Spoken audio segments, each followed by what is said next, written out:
Hi, I'm Pastor Bill. I'm pastor of Redemption Hill Church in D.C. And we're trying out a new segment called Ask Pastor Bill, where you can write in questions and we'll try to give thoughtful answers on a variety of topics dealing with whether it's theological questions or Christian living and what it means to live as a Christian in our world and context, or distinctives about Redemption Hill Church, our philosophy of ministry, our practices, why we do what we do, or any other issues on culture or other questions that you might have. There's nothing that we're scared to answer, and so I want to invite you to ask questions so that we can provide answers for you.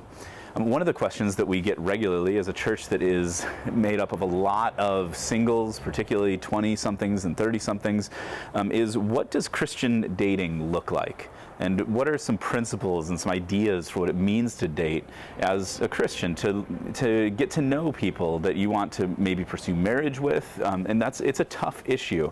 It's tough because there's lots of opinions that people have on what Christian dating is. It's also tough because there's a lot of emotion attached. And this is real life, and it's your life, and these are the issues of your own heart and protecting your heart. And so it's a difficult issue to wade into, and it's complicated because there's very little biblical data. That's because really dating is a relatively recent development. Up until the modern era, really the turn of the last century, dating wasn't a thing. Arranged marriages were much more prevalent from ancient times through the turn of the last century, and even then there was more of a process that developed of courtship, where a young man would come into a home and try to woo a woman in the context of her family. The research that I did say the earliest reference to dating as we think of it now really didn't come in print, at least until 1914, so the 19-teens and into the 20s, and this was the first time that a young man would come and take a girl out of her family context, out to eat, out to entertainment, what we think of as going on a date. And so that's a major shift, removing that relationship and that relational development from the context of family into a completely individual pursuit. Now it's even developed further. As most of you know, dating in our culture is really mostly about the hookup. And so you download an app, you swipe left, you swipe right, and there's really one goal for many dating relationships culturally. And so what that means is that if you are a follower of Jesus Christ and committed to a biblical sexual ethic and a biblical understanding and concept of what marriage is, and you have a desire to get married and to pursue those things, then there is no clear pathway for you at this point. And that's difficult. It's hard.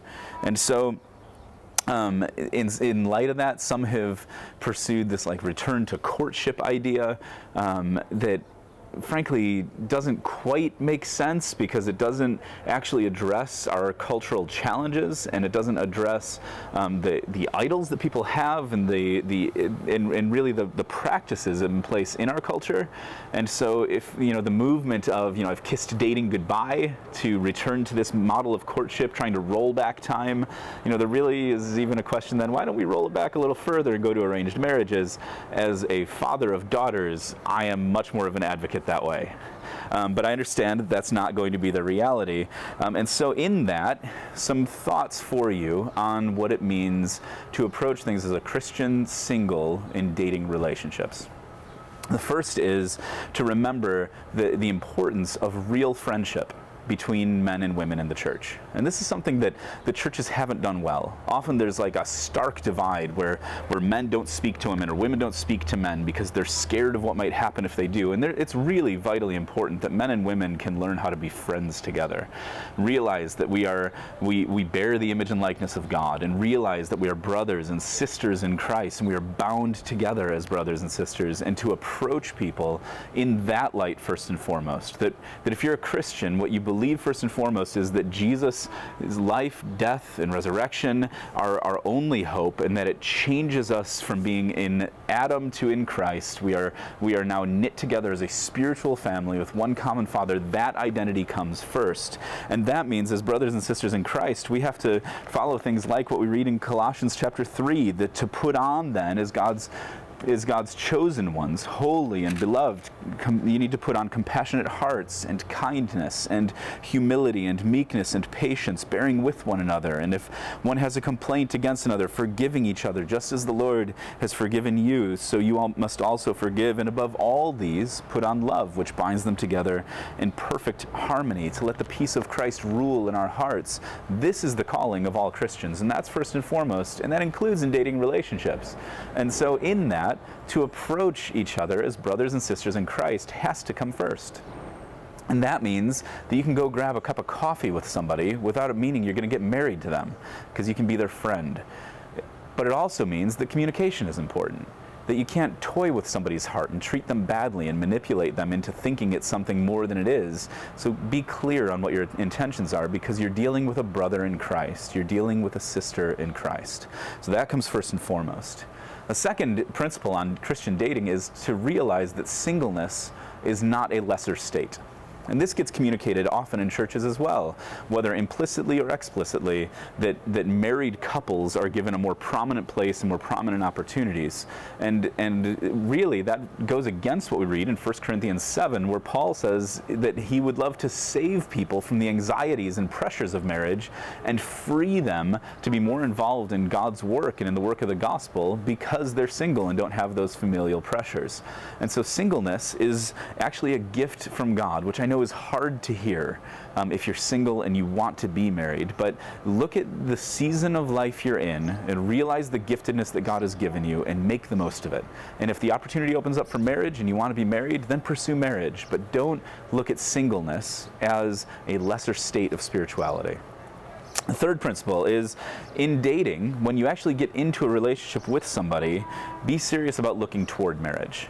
Again, don't play around. And in a Christian approach, to play with someone's heart and to play with somebody and even to play through developing passions with somebody, physically or emotional connection, when you don't have an intention of pursuing marriage with them, is going to be hurtful, and you're wronging a brother and sister in Christ. And in that too, don't play around with getting too attached to those who don't share Christian faith. Because if you really believe the gospel, this is the most important thing in your life, you need to share that with anyone that you would pursue a marriage relationship with. And so as you move into dating relationships, make sure that they are with an eye toward an actual ongoing commitment and marriage. The fourth principle here is look for more than money and sex.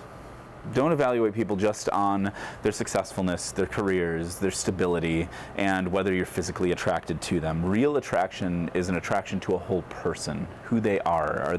Can you laugh together and weep together? Can you live alongside this person? And is it somebody that you could imagine and getting old with and growing old with? Because this is a reality, that a Christian conception of marriage is that marriage is a lifelong commitment to give yourself to another, not to receive self-fulfillment. So you need to approach even dating relationships in that light. Fifth, don't awaken passions too quickly. Don't jump in too quickly. Don't move to physicality too quickly. Move slow. Be a good friend. Be a good brother and sister in Christ. And then the other things come as you move toward a marriage relationship. Sixth is tied to this. Don't be someone's fake spouse. Marriage is a seal, a sign of a covenant. And then from that point, sex is a gift from God to, in an ongoing way, renew those covenant vows. It's a physical, tangible renewal of the covenant that's been made between a man and a woman. Don't lie to someone by renewing a covenant that has not been made. Actually pursue their good and their flourishing and hold biblical right boundaries. And then lastly, seventh, involve the community around you. You're not in this alone. And when you're single, you can feel alone. But God has put people around you, married, single, children, older, younger, that He's put you in the midst of a community called the church. So involve people in the church, in your life, in your relationship, and get their input and actually listen to what they have to say, because you aren't alone. And so in this, the question of what does it mean to date in a Christian way is a tough one. It's complicated, and it's difficult to navigate, particularly in light of the cultural challenges we have. But it's not impossible, and that there are some thoughts on Christian dating.